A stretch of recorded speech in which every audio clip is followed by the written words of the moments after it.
Hello दोस्तों, कैसे हो आप सब। आशा करता हूँ आप सब बहुत अच्छे होंगे। तो आज 13 मई को DSSB ने टोटल 8 नोटिस जारी किए हैं। उनमें से 4 हमारे पास टीचिंग पोस्ट से रिलेटेड ही रिकॉल नोटिस हैं। एक जो है हमारे पास नॉन टीचिंग पोस्ट का रिकॉल नोटिस है और बाकी हमारे पास फाइनल रिजल्ट से रिलेटेड नोटिस जारी हुए हैं। तो चलिए वन बाय वन सभी को हम जल्दी से देखते हैं। तो यहाँ पर जो है पहला नोटिस है TGT English female post code 51/21। इनका जो है आज बोर्ड ने फर्स्ट रिकॉल नोटिस जारी कर दिया गया है। तो आप यहाँ पे आज की डेट मेंशन है 13 मई। तो यहाँ पे कह रहे हैं कि जो है 8 जनवरी से करके 22 जनवरी इन्होंने जो है अपना ई डोजियर फिल किया था, उसका जो है आज इनका फर्स्ट रिकॉल नोटिस आया है। तो आप देखते हो यहाँ पर काफ़ी सारे स्टूडेंट्स हैं, 262 कैंडिडेट्स जिन्हें फर्स्ट रिकॉल नोटिस देखने को मिला है। और सबसे पहले उनकी टाइमिंग देख लेते कब से कब तक जो इन्हें अपने रिकॉल नोटिस को इनका कब से कब जो ई डोजियर लिंक ओपन रहेगा अपने डॉक्यूमेंट को सही करने का। तो 17 मई से लेकर के जो है 26 मई तक अपने डॉक्यूमेंट्स को जो भी इनके रिमार्क्स आए हैं, जो भी इनकी डेफिशिएंसी है, उनको सही करने का इनको टाइम गिवन है 17 मई से लेकर के 26 मई तक। तो चलिए अब हम देख लेते हैं कि किन किन टाइप की यहाँ पे हमें रिकॉल नोटिस देखने को मिले हैं, क्या क्या जो है यहाँ पे कॉमन रिकॉल नोटिस देखने को मिले हैं।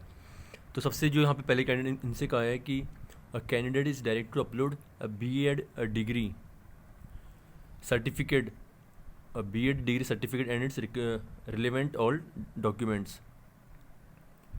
उसके बाद तो इनको जो है अपनी B.Ed की डिग्री सर्टिफिकेट अपलोड करनी है। उसका जो अगले कैंडिडेट है इनको अपनी B.Ed की डिग्री सर्टिफिकेट अपलोड करनी है। और इनसे कहा है कि आपने बहुत जी बार देखा होगा कि सिर्फ और सिर्फ कट ऑफ डेट ही लिखी होती है, यहाँ पर इन्होंने ऑब्लिक करके लिख दिया closing date of calling application. तो जो भी आपकी एप्लीकेशन फिल करने की क्लोजिंग डेट होती है उसी को जो यहाँ पे कट ऑफ डेट मानते हैं। तो ये ऐसा इनको हर जगह लिख देना चाहिए ताकि स्टूडेंट्स में कन्फ्यूजन आ रहे। बहुत बार बच्चे कन्फ्यूज हो जाते हैं कि सर कट ऑफ डेट कौन सी होगी, ई डोजियर फिल वाली डेट होगी या फिर फॉर्म भरने वाली। तो यहाँ पे इन्होंने क्लियर लिख दिया है।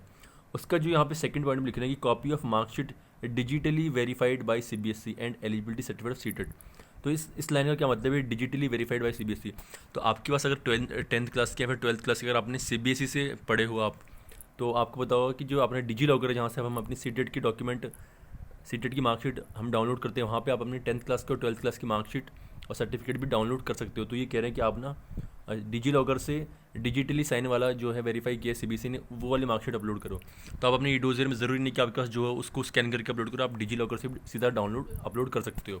तो इन्हें जहाँ पे डाउट होता है वहाँ पे सीधा ये डिजिटली मंगा भी लेते हैं कि इनको कहीं ना कहीं इनकी मैं तो मार्कशीट क्लियर नहीं होगी, तो इनसे कहा कि आप डिजिटली वाली अपलोड करिए। उसका इनसे सीटेट का मांगा कि आपने पेपर 2 क्वालिफाई किया है, क्योंकि UR कैटेगरी से। तो इनसे कहा है कि आप ना इनकी सीटेट में हो सकता है इन्होंने अपलोड किया तो उसमें 60% से इनकी जो है बिलो मार्क्स हों।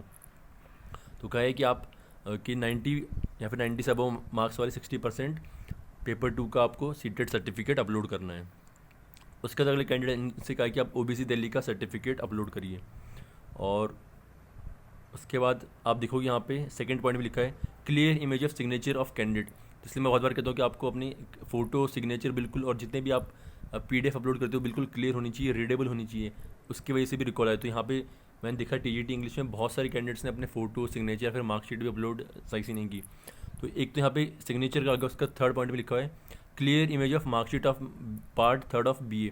तो इन्होंने BA first second third year की मार्कशीट लगी, उसमें पार्ट 3 की इन्होंने सही नहीं लगा, तो उसके रिगार्डिंग भी इनको रिकॉल आ गया। तो इनको दोबारा से अपलोड करनी है। तो ऐसा ना करें आप, एक बार में अच्छे से टाइम लेकर के क्लियर जो है उनकी फ़ोटो और जितने भी साइन हैं अपलोड करें। उसके बाद अगले कैंडिडेट से कहा है कि अपने B.Ed की डिग्री सर्टिफिकेट अपलोड करिए। Candidate is direct to upload original BA English degree certificate. तो BA ऑनर्स में इनको कहा है कि आप अपलोड करिए। उसके बाद इनको NCL अपलोड करना है अपना 21-22 सेशन का। यहाँ पर कहीं भी ऐसा लिखा नहीं कि आप कट ऑफ डेट के पहले, तो आपके पास जो NCL 21-22 का वो आप अपलोड कर सकते हो। उसका जो अगले कैंडिडेट से कहा है कि as per recruitment rules candidate direct to upload copy of BA और equivalent English as a main subject. तो यहाँ पर जो है इनको सब्जेक्ट रिलेटेड इशू देखने को मिला है। तो जो भी आपका लैंग्वेज सब्जेक्ट है उसके साथ आपको आपके साथ 2 स्कूल की सब्जेक्ट होती है, यहाँ पे लिखा है। तो एक 45% होनी चाहिए in aggregate in 2 school subject. तो आपकी जो भी स्कूल में चाहे हिंदी हो गया, चाहे आपके पास मैथ हो गया, साइंस जो भी है, तो 2 स्कूल की सब्जेक्ट होनी चाहिए आपके पास जो भी आप लैंग्वेज में लेते हो। तो ये इनसे कहा है। और अगले कैंडिडेट इनसे कहा है कि आप अपना EWS का सर्टिफिकेट अपलोड करिए 21-22 सेशन का। उसके बाद अगले कैंडिडेट है इनसे कहा है कि आप अपने B.Ed की डिग्री अपलोड करिए और BA की डिग्री सर्टिफिकेट अपलोड करिए। तो इसकी जगह जो है आप अपना प्रोविजनल जो है आपके पास, अगर आपको 2 साल सपोज आपने अभी B.Ed कंप्लीट की और आपकी B.Ed को आपको पता होगा कि जो डिग्री होती है ओरिजिनल वो 2 साल की, 2 से 2.5 साल के बाद में ही आती है। और उसके बीच में आपको अगर आपकी डिग्री चाहिए तो आप प्रोविजनल लगा सकते हो। अगर सपोज किसी को 4 साल हो गए हैं तो उनसे आपसे जो है बोर्ड बिल्कुल ओरिजिनल ही डिमांड करेगा कि आपको ओरिजिनल ही लगानी पड़ेगी। तो आपके पास अगर आपने आपका अभी बीएड कंप्लीट हुई 2 साल ही हुई तो आप अपनी प्रोविजनल भी लगा सकते हो इसकी जगह। तो सेम अगले कैंडिडेट को भी बी ऑनर्स और बीएड की डिग्री अपलोड करने को कहा है। उसके बाद सेम यहाँ पे सब्जेक्ट रिलेटेड इशू देखने को मिला है। तो ये लगभग कॉमन हमने स्टार्टिंग की पढ़ ली, इसी टाइप की जो है आपको आगे भी देखने को मिलेंगे। कुछ अलग कोई डिफरेंट मिलता है तो उसे हम ज़रूर पढ़ेंगे। उसके अलावा आप कमेंट सेक्शन में भी सीरियल नंबर डाल करके, जैसे सीरियल नंबर 12 ऐसे भी आप पूछ सकते हो, मैं बता दूंगा। और ये जो जितने भी पीडीएफ है ये आपको कमेंट सेक्शन में टेलीग्राम चैनल का लिंक मिल जाएगा, वहाँ पे आपको सारी पीडीएफ मिल जाएगी, तो आप आराम से भी पढ़ सकते हो। जिसके भी रोल नंबर है वो आराम से देख लेना। तो अगले भी कैंडिडेट्स को इनको यहाँ पे सब्जेक्ट इशू देखने को मिला है। ओबीसी दिल्ली बीएड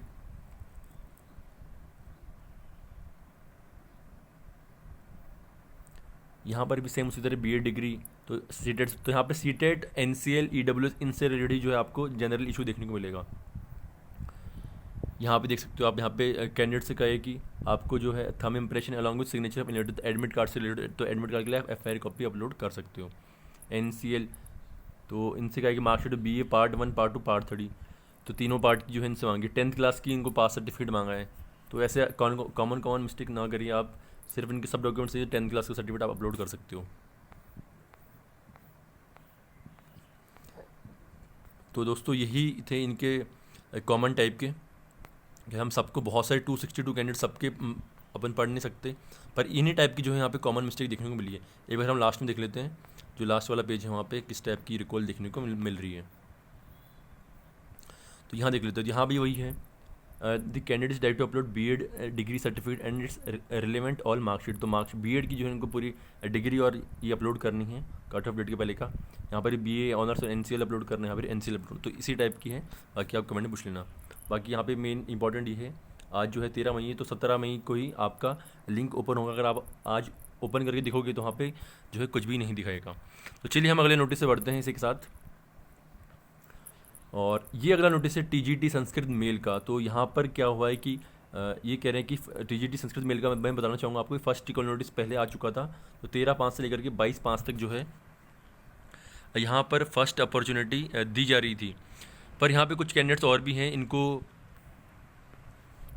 13 मई से लेकर के जो है 22 तारीख तक जो है इनको डॉक्यूमेंट्स अपलोड करना है। फर्स्ट अपॉर्चुनिटी यहाँ जो है इन कैंडिडेट्स को यहाँ पे दी जा रही है। इनका फर्स्ट रिकॉल नोटिस जो है पहले भी आ गया था 1 अप्रैल, यहाँ पर डेट मेंशन है, ये 1 अप्रैल 2022 यहाँ पर जो है इनको फर्स्ट रिकॉल नोटिस आ गया था। पर यहाँ पे मैं आपसे ये कहता हूँ कि ज़रूरी नहीं कि आपको फर्स्ट रिकॉल नोटिस में आपका नाम नहीं है तो बाद में नहीं आ सकता। तो आप देख सकते हो फर्स्ट रिकॉल नोटिस निकलने के बाद भी यहाँ पर 3 कैंडिडेट्स को दोबारा से फर्स्ट रिकॉल नोटिस दिया है। तो बोर्ड कई बार क्या करता है कि आपके नाम वगैरह छूट जाते हैं तो बाद में भी वो दे देते हैं। तो यहाँ पर तीनों ही कैंडिडेट को क्या है, इनके एक कैंडिडेट के 87, 88, 83, ये तीनों कैंडिडेट ओबीसी आउटसाइड है। तो इन अब ये दिल्ली के अंदर as a general category count होंगे। तो इनसे कहा कि आपके पास 90 मार्क्स हैं, उससे अबव वाली सीटेट की मार्कशीट होनी चाहिए पेपर 2 की। तो देख सकते हो आप ये तीनों ही कैंडिडेट्स को सीटेट से रिलेटेड इशू देखने को मिला है। और इन्हें अपने जो है अपने डॉक्यूमेंट अपलोड करने का टाइम गिवन है यहाँ पे 13 मई से लेकर के 22 तारीख तक। तो बिल्कुल आप हर नोटिस को थोड़ा सा भले फास्ट देख लिया करो, पर हर नोटिस को आप एक बार ज़रूर देखा करो। अब ये कैंडिडेट सोच रहे हो कि यार हमारा तो क्लियर हो गया, तो ऐसा नहीं है, तो अभी भी इनको नोटिस मिल गया है। तो ये 3 ही कैंडिडेट से सिर्फ और सिर्फ इन्हीं के लिए लिंक ओपन रहेगा, बाकी किसी के लिए लिंक ओपन नहीं होगा। चलिए अगले नोटिस से बढ़ते हैं। तो अगले नोटिस यहाँ पर पोस्ट कोड 43/21 यहाँ पे असिस्टेंट टीचर नर्सरी। यहाँ पर एक बहुत अच्छी चीज़ है, मैं बताना चाहूँगा आपको कि जब फर्स्ट रिकॉल नोटिस आया था इनका, वहाँ पर 74 कैंडिडेट्स थे और इनको चांस दिया था 14 मार्च से लेकर के 23 मार्च तक। तो यहाँ पर जो सेकंड यानी कि final opportunity second recall notice जारी हुआ है, वहाँ पे सिर्फ और सिर्फ 3 ही कैंडिडेट है जिनको रिकॉल नोटिस है, यानी कि 71 कैंडिडेट्स ऐसे हैं जिनका फर्स्ट रिकॉल जो है बिल्कुल क्लियर हो गया, उनको सेकेंड रिकॉल दिया ही नहीं। तो यहाँ पर इनसे कहे कि आप डिप्लोमा इन नर्सरी टीचर के अंदर जो अपलोड करिए, आपको बीएड का ये नहीं चलने वाला। तो तीनों ही इस टाइप के हैं। ये जो तीसरे नंबर कैंडिडेट से कहे कि must have pass Hindi as secondary level. तो आपको जो अपना 10th क्लास का जो है मार्कशीट अपलोड करनी है, उसमें आपने हिंदी पढ़ रखी है, तो उसके रिलेटेड इशू इनका तो आराम से क्लियर हो जाएगा। बाकी जो कैंडिडेट ऊपर वाले इनसे कहे कि आप अपने नर्सरी के अंदर जो है डिप्लोमा लेके आइए, बीएड वाला नहीं चलने वाला है। और यहाँ पर इन 3 कैंडिडेट्स को अपने डॉक्यूमेंट अपलोड करने 13 मई से लेकर के 17 मई तक, यानी कि यहाँ पे टाइम गिवन है। इसका जो है फाइनल रिजल्ट हमें देखने को मिलेगा। इसके बाद अगले नोटिस से बढ़ते तो यहाँ पर फाइनल रिजल्ट आया है पीजीटी हिंदी फीमेल का। तो जैसे जैसे जितने भी पीजीटी के एक दो और पोस्ट कोड के बाकी होंगे, सबकी कंप्लीट हो जाएंगे तो सिर्फ और सिर्फ आपकी जो टीजीटी का ही काम बाकी रह जाएगा। तो यहाँ पे टोटल 91 वैकेंसी के लिए एग्जामिनेशन लिया गया था और सभी को कॉन्ग्रेचुलेशन। तो यहाँ पे आप देख सकते हो EWS UR कैटेगरी 59 कैंडिडेट्स हैं, OBC में भी यहाँ सब कैटेगरी भी दे रखी है, SC में 9 कैंडिडेट, ST में 13 कैंडिडेट्स है। तो यहाँ पे 91 कैंडिडेट्स का सिलेक्शन कर लेके इनकी फाइनल कट ऑफ देख लेते हैं। तो आउट ऑफ 300 जो है यहाँ पे मार्क्स है, ये आप देख सकते हो आउट ऑफ 300। उसके बाद यहाँ पे वेटिंग पैनलिस्ट देख लेते हैं। तो यहाँ पर वेटिंग में भी UR से 12 कैंडिडेट्स, EWS से 1, OBC 1, ST 2, ST 3, PH OH से एक ही कैंडिडेट्स को यहाँ पे लिया और ये हमारे पास वेटिंग लिस्ट की कट ऑफ रही।